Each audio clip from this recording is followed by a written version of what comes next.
Top 10 list. Cooler than Dave Letterman reruns, right? He had top 10 lists, but he didn't have top 10 ways you should be a film score composer, did he now? There's my cat. I have one audience member right now. My live studio audience is not very attentive. She's trying to eat something off a blanket. Like, I don't know, a snack, perhaps. Number one, you watched movies as a young person. And there's my cat, my other cat. Okay, two studio audience members. Number one, you watched movies as a young person and always enjoyed the music far more than the films, and I still do. Sorry. I love the music more than the movies. I mean, like, my best favorite movies, one of my favorites, actually my top favorite, is Gladiator, and I still prefer the music to it. That's how yeah, exactly. That's my point here. Star Wars, I love Star Wars. I love Lord of the Rings, and I still prefer the music. And that's, as a die-hard Peter Jackson wannabe, I still prefer quiet audience. I still prefer the music. Number two, in your youth, you wrote classical music and imaginary film score pieces, or at least the themes to them. I totally did. I would always write my score themes and share them with my great aunt, classmates, my teachers, everybody. You don't care how mean people were to you today or how rough this week was, because the last things to survive the world will be cockroaches, share, and your film scoring career. You can't control everything, but you chase down the parts of your dreams that you can control. And I did. I still do. An example I can provide for this is, so nobody has ever hired me as an assistant or that kind of thing, but it didn't stop me from chasing down a music distribution deal. It didn't stop me from promoting my music or scoring in little indie films, sometimes weirdly scoring these little indie films.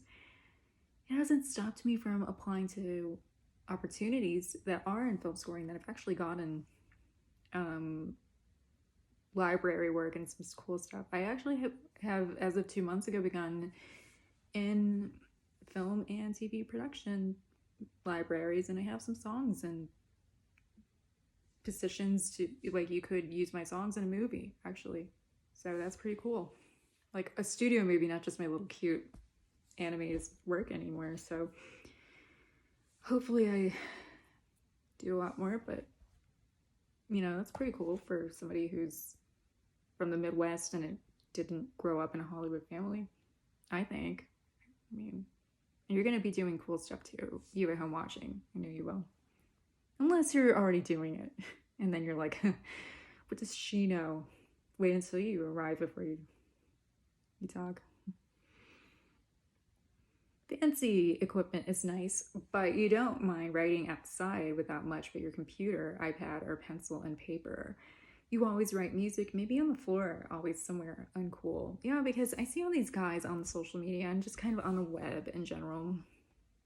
Sometimes women, it's usually more men though, and they have like these beautiful studios, glowing lights and everything, and then they're like, what about the music? So I think the music is hopefully more important than how cool your studio looks. However, I am a sucker for a cool looking studio and a very cool looking neon keyboard. So I don't know, I like neon. I'm always staring at neon.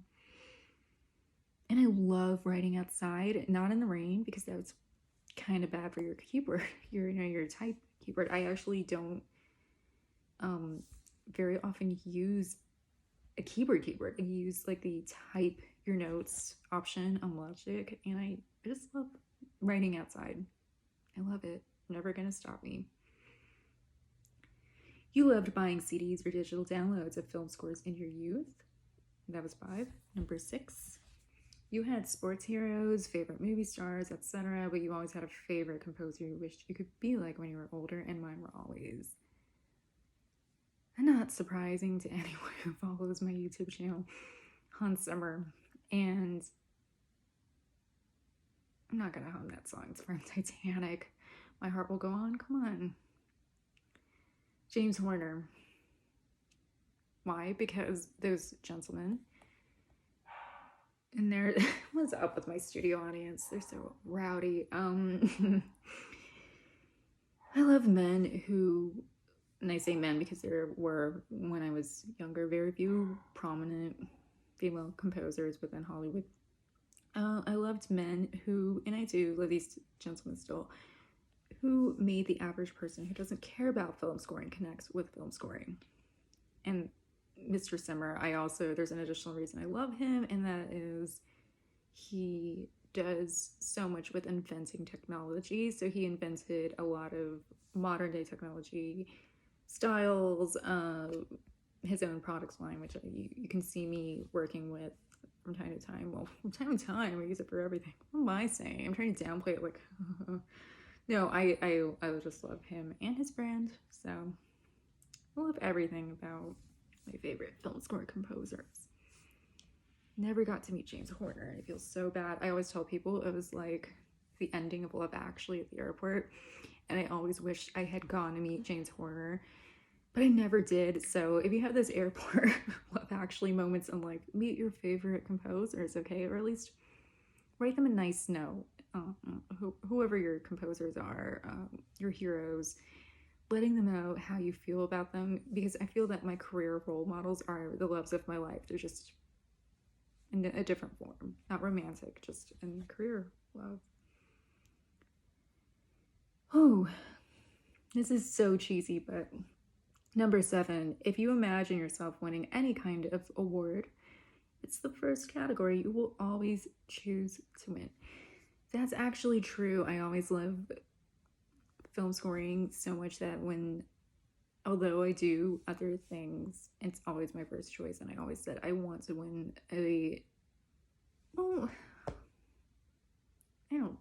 let's just say, like, I've always wanted to win an Oscar. Is ambition bad? I don't think so. So let's be ambitious. I always wanted to win an Oscar for film scoring, and it would be cool to win for directing or acting or anything else, but film scoring is where my heart is. So I feel like my life is incomplete if I don't win for film scoring. I know awards shouldn't count, but it's like how kids go to the Olympics and they're 16 saying, I always wanted to win an Olympic medal when I was 4, So that's just me. That's my Olympic medal. You release music no matter what, because you don't have to be scoring a movie to make music. Number 9, I read that first. Okay, and then number 8, let's go backwards. Little tenet there. Go backwards. That's foolish. But again, you're talking to the girl who doesn't, I'm a composer. I'm not out doing stuff like writing essays. Okay, it's out of order. You're willing to do unconventional things to get ahead in your film music career, and I've definitely done that, because if nobody's hiring you in film scoring, what are you gonna do? Are you going to just be quiet and not release music, not speak to the media, not to anything? Are you not going to seek opportunities? No. And I've even done one, I mean, you can find out what it is, but there's a very popular website that's known for, shock value and whatnot. And there was a time period when they wanted to be known for more than that, and it was about attracting performing arts professionals to promote the website. I cross-promoted with them. I very happily had a G-rated, very fun, silly, cute drawing program, and in between drawing my lessons, I would tell people about film scoring and music. I reached a whole new audience that way, and I'm very satisfied with the outcome of that. For 6 months I did that, and I've done a whole bunch of stuff. I've talked to the media. I've not waited to have that moment, because usually they want you to be in a studio setting. You've scored, I don't know, like 2 blockbusters at least before you start getting out talking to the media, and I've actually ignored that rule. I've gone out to talk to the media. I'm talking to you guys now on a personal YouTube channel, and that's not something most composers who either are or aspire to be, obviously I'm in the aspiring section, to be, big time Golden Globe, Oscar composers do. because there's less is more in here. I'm like, no, I want people to know I'm a human being, because the reason people will finally love my music is because they will know that I am a human. I'm not a robot. You know? I feel everything now is frequently robotic. Okay, number 10. No matter what happens to you or how long it takes. Oh, and for me, there's a point I'm going to really dig into you with this. You will never stop trying to arrive at the top of the film scoring industry. Your career is a constant work in progress. Okay, so, you know, like you have this fire in you, this drive in you when you're 18. Are you going to have that when you're 40? What about 50? Okay. Are you going to say that you get AIDS or you fall ill for any reason? And I've actually known several young people, they're not composers, but they're in you know, fashion and acting, who've gotten AIDS and kind of scaled back on it. Have you imagined your life if you got sick? I've gotten sick. Like in my 20s, I was very sick physically with diabetic issues. I would just be like constantly nauseous, horrible, you know, times blind, you know, like temporary blindness, but it wouldn't come off. So anyway, I'm still here. I still got it. That's it. And I hope you enjoyed my top 10 list, and you'll stick around for my YouTube channel. I'm in my workout clothes.